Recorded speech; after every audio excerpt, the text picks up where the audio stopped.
Hello friends, ನಮಸ್ಕಾರ ರೀ. ಎಲ್ಲರಿಗೂ ಮತ್ತೊಮ್ಮೆ ಸಿಹಿ ಸವಿ ಚಾನಲ್ಗೆ ಸ್ವಾಗತ ಸುಸ್ವಾಗತ ಅಂತ ಹೇಳ್ಕೊತಾ ಇವತ್ತು ಹೀರೆಕಾಯಿ ತೋರ್ಸಾಕತ್ತೀನಿ. ಅದಕ್ಕೆ ಅಂತ ಹೇಳಿದ್ರೆ ಹೀರೆಕಾಯಿ ಸಿಪ್ಪೆನೇ ಎಲ್ಲನೂ ಏನು ಮಾಡ್ತಾರೆ, ಕೆಲವೊಬ್ರು ತೆಗೆದು ಬಿಡ್ತಾರೆ. ಅದನ್ನು ಯೂಸ್ ಮಾಡ್ಕೊಂಡು ನಾವು ಇಲ್ಲಿ ಇವತ್ತು ಚಟ್ನಿ ತೋರ್ಸಾಕತ್ತೀವಿ. ಹೀರೆಕಾಯಿ ಸಿಪ್ಪೆ ಎಲ್ಲ ಸಪ್ರೇಟಾಗಿ ತೆಗೆದಿಟ್ಕೊಂಡು ಚಲೋ ತಂಗ ತೊಳೆದ ಅವನು ಈ ಥರ ಸಣ್ಣದಾಗಿ ನಾವು ಇಲ್ಲೇ ಕಟ್ ಮಾಡಿ ಇಟ್ಕೊಳಕತ್ತೀವಿ. ಅದಕ್ಕೆ ಏನೇನು ಚಟ್ನಿಗೆ ಬೇಕಂತ ಹೇಳಿ ನೋಡ್ಕೊಂಬರೋಣ ಬರ್ರಿ. ಅದಕ್ಕೆ ಒಂದು ಸ್ವಲ್ಪ ಬೆಳ್ಳುಳ್ಳಿ ಬೇಕಾಗ್ತವೆ, ಒಂದು 4ರಿಂದ 5, ಸ್ವಲ್ಪ ತೆಂಗಿನಕಾಯಿ ತುರಿ, ಹುಣಸೆ ಹಣ್ಣು, ಜೀರಿಗೆ ಮತ್ತು 3ರಿಂದ 4 ಮೆಣಸಿನ್ಕಾಯಿ ಮತ್ತು ಹೀರೆಕಾಯ್ದು ಸಿಪ್ಪೆ ಬೇಕಾಗ್ತೈತಿ. ಒಂದು ಬಾಣಲೆ ಇಟ್ಕೊಂಡು ಅದರ ಜೋಡಿ ನಾವೇನು ಮಾಡ್ಕೋಬೇಕು, ಹೀರೆಕಾಯ್ದು ಸಿಪ್ಪೆ ಹಾಕ್ಕೊಂಡು ಎಣ್ಣೆ ಹಾಕ್ಲಾರ್ದನ ಇಲ್ಲೇ ಚಲೋ ತಂಗ ನಾವಿಲ್ಲೇ ಒಂದು 5ರಿಂದ 10 ನಿಮಿಷ ಫ್ರೈ ಮಾಡ್ಕೋಬೇಕಾಗ್ತೈತಿ. ಸಣ್ಣ ಉರಿ ಒಳಗೆ ಇಟ್ಕೊಂಡು ಚಲೋ ತಂಗ ಫ್ರೈ ಮಾಡಿ ಇಟ್ಕೋರಿ.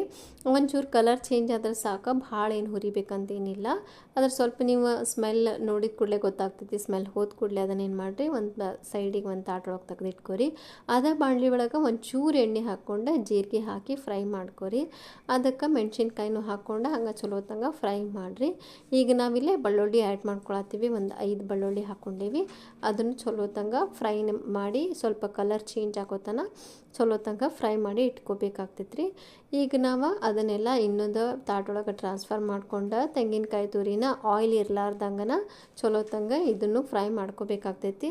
ಸ್ವಲ್ಪ ಕಲರ್ ಚೇಂಜ್ ಆಗೋತನ ಇದನ್ನು ನಾವು ಫ್ರೈ ಮಾಡ್ಕೋಬೇಕಾಗ್ತೈತಿ. ನೀವು ಇದೇ ಥರ ಮಾಡ್ಕೋರಿ, ಟೇಸ್ಟ್ ಮಸ್ತ್ ಬರ್ತಾವ. ಒಂದ್ಸಲ ಟ್ರೈ ಮಾಡಿ ನೋಡಿರಿ. ಹೀರೆಕಾಯ್ದು ಸಿಪ್ಪೆ ವೇಸ್ಟ್ ಮಾಡಲಿಕ್ಕೆ ಹೋಗಬೇಡ್ರಿ. ಈಗ ನಾವು ಹುಣಸೆ ಹಣ್ಣು, ಹೀರೆಕಾಯಿ ಸಿಪ್ಪೆ ಹುರಿದಿರೋದು, ಬೆಳ್ಳುಳ್ಳಿ, ಮೆಣಸಿನ್ಕಾಯಿ, ಜೀರಿಗೆ ಎಲ್ಲ ತೆಗೆದಿಟ್ಕೊಂಡಿದ್ವಲ್ಲ, ಅದು ತೆಂಗಿನಕಾಯಿ ತುರಿ ಅದನ್ನು ಮಿಕ್ಸಿ ಜಾರ್ ಒಳಗೆ ಹಾಕಿ ಮಸ್ತಾಗಿ ರುಬ್ಕೊಂಡ್ರೆ ಒಂದು 5 ಸೆಕೆಂಡ್ನಾಗ ನಿಮ್ಗೆ ಚಟ್ನಿ ಇಲ್ಲೇ ಸ್ಪೆಷಲ್ಲಾಗಿ ಊಟಕ್ಕೆ ರೆಡಿ ಆಗಿಬಿಡ್ತೈತಿ.